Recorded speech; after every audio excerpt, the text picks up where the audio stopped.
केंद्र सरकार लगातार सुप्रीम कोर्ट के आदेशों को अनसुना कर रही है। इतना समय देने के बाद भी केंद्र सरकार ने अभी तक ट्रिब्यूनल में नियुक्ति नहीं की है। देश भर के ट्रिब्यूनलों में रिक्तियों को भरने के पर विवाद के बीच सुप्रीम कोर्ट ने केंद्र सरकार को एक बार फिर फटकार लगाई। देखिए रिपोर्ट।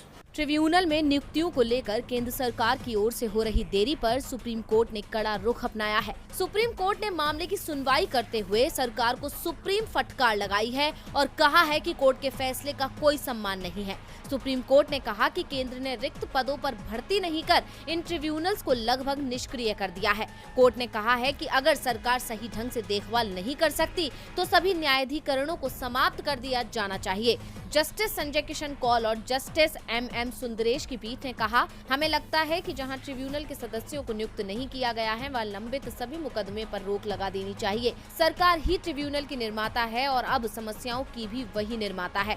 पीठ ने कहा, सरकार के इस तर्क में कोई दम नहीं है कि ट्रिब्यूनल मामलों के त्वरित निपटान में मदद कर सकते हैं, जबकि ट्रिब्यूनल में मामलों का फैसला करने के लिए कोई सदस्य ही नहीं है। पीठ ने additional solicitor general SB Raju से कहा, अगर ट्रिब्यूनल बनाने वाली विधायिका किसी को नियुक्त करना नहीं चाहती है तो इन्हें समाप्त कर दे। ये नहीं कहा जाना चाहिए कि हम मामलों के त्वरित निपटान के लिए ट्रिब्यूनल बना रहे हैं, जबकि मामलों को निपटाने वाला कोई नहीं है। इससे पहले भी सुप्रीम कोर्ट ने केंद्र सरकार की तरफ से देश भर के ट्रिब्यूनलों में खाली पदों को भरने में देरी को लेकर कड़ी नाराजगी जताई थी। अब देखना होगा कि सरकार इस फटकार के बाद कोई कदम उठाती है या नहीं, या अपना अड़ियल रवैया बनाए रखती है।